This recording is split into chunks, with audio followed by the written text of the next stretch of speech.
everyone, welcome to another PSC video. Today we are going to discuss a problem named equal sum. Let's move to the description part. It's saying you are given four integers a, b, c and d.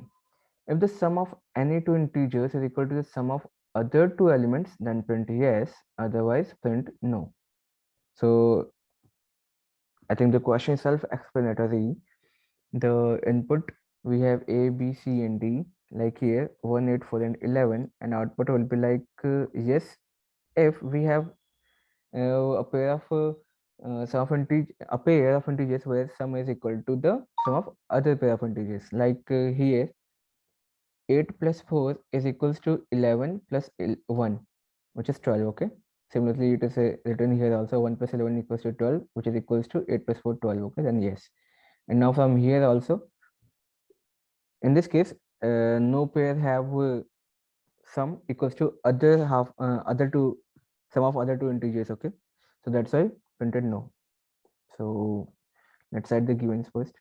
For integers are given a, b, c and d, and we need to find if the sum of any two integers is equal to sum of the other two. Okay, so if it is, then return yes, otherwise return no. Now let's move to the approach. The approach we are going to discuss here is going to be the brute force approach. I mean, there are other efficient or optimized approaches, but right now we are going to discuss the brute force only. Okay, so what is that? If we have four integers a, b, c and d, okay, then in order to return yes as an answer, one pair among all the possible pairs, okay, one pair among all the possible pairs of two integers among a, b, c and d must have sum of pair equals to total sum divided by 2. That's how the sum of two integers will divide the total sum into two equal halves, right? That's how if the sum of two integers are dividing the total sum into equal halves, then the sum of other two integers will be equal to the first two integers. Okay, like if a plus b is equals to total sum divided by 2, means that c plus d is also equals to total sum divided by 2. Okay, that's the only way. Okay, so that makes the sum of other two integers equals to total sum divided by 2. Okay, that's what I have written earlier. So now let's see, if total sum equals to a plus b plus c plus d, then what are we going to do?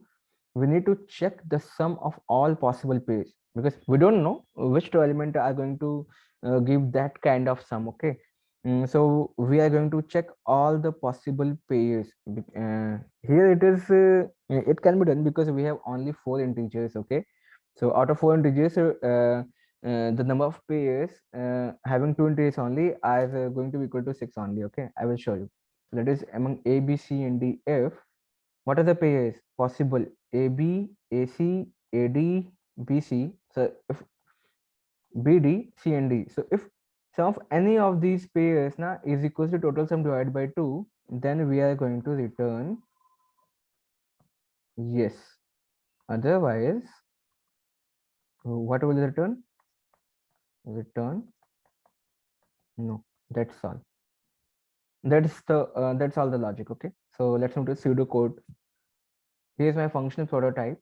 I am taking a, b, c and d integers as a parameters, and total sum is equals to a plus b plus c plus d. Okay, now I'm checking for all the possible pairs among these if their sum is equals to total sum divided by 2 or not.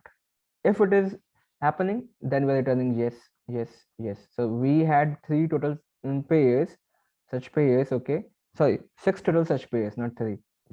Okay, 1, 2, 3, 4, 5 and 6. And what are they? AB, AC, AD, BC, BD and CD. Okay, you try it on your own.